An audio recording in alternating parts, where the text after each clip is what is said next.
Nakita tayo si BNC. Bakit hindi ka makaindi tuwing magpapasin si BNC sa'yo? Ngayon, magandang tanong yun. Oo, ba't di mo matiis si Kasi Biancy? hindi na po siya nakakapag-live nun eh. Tapos yung mga yung mga pabayaan na niya nun. Ay, grabe. Maganda yun, maganda yun. Ayan. Bakit daw hindi matiis ni Eds? Hindi matiis. Nung practice. Oo, pag-practice na, pag-hatid sundo, pag Ayun. hatid sundo. Number 1 priority eh. Bahala Uy, ko nga. Lahat ng schedule ko cancel po siya na. Ay, mga live tape, grabe. Wait kami dun. Sabi mo, live, wala pa. Wala ba? Hindi ka nakakapag-live. Alam mo na, pag di naka-live, Ano grabe? Natin yan. ano naramdaman mo, Biancy, tuwing grabe ang effort ni Edu sa'yo? Na-appreciate mo ba yun? Na-appreciate mo? Gaya ng... Yung pag-ano, paghahatid po sa akin ni ano, tapos minsan na ano, minsan siya po yung nag-o-offer po baga na maghatid yan. Dito malalaman natin yung mga hindi natin alam, di ba? Off-cam. Kaya request din ng mga viewers ito. Bira lang to eh. Bira lang tong makakwentuhan natin yung silang dalawa. Kasi napakano talaga nila, kumbaga ay tawag dyan, misteryoso. Mysterious couple. Sila po yung tinatawag na mysterious couple ng Kalingat. Kasi maano ka eh, hindi mo talaga alam kung ano nangyayari, di ba? Unlike sa ibang love team, talagang open sila, malalaman natin agad. Pero itong dalawang ito, mapapaisip ka. Di ba? Pati kayo?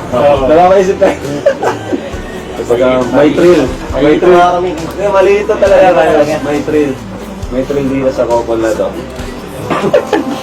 Pero ito ang tawag ng revelasyon. Marami kasi nangyari ng time eh. Marami. Papasok pa muna. Oo nga. Para kay Eds muna. Tuwing kailan mo insan nararamdaman na may pag-asa ka kay Biancy? Siyempre minsan may pinaparamdam siya sa'yo. Tuwing kailan yun? Ano yung nagugustuhan mo ginagawa niya na parang ginaganahan ka na ay ayos, may pag-asa ako. Simple lang, hindi naman ako siya nag-expect ng ano, pagka-agalo, di ako nag-expect ng ganyan sa kanya, ng sobra-sobra. Yun lang, basta maano lang, maalala lang ako. Ibang klase talaga si Jason S. Napaka saka hindi siya yung hindi siya yung pe-pressure, hindi siya nagpe-pressure. Demand. Ito ba yan? Ito yan? Opo. Ibig sabihin na yun nga, pag naaalala mo lang si Insan, ano na siya, parang natutuwa siya doon. Diba? Ikaw naman, Biancy, tuwing ano yung pinakagusto mo na ginagawa ni Insan, Edu, na talagang nararamdaman mo na, ay, totoo pa lang talaga yung nararamdaman niya. Parang gano'n. Pag nag-update po. Guys! Update na, guys!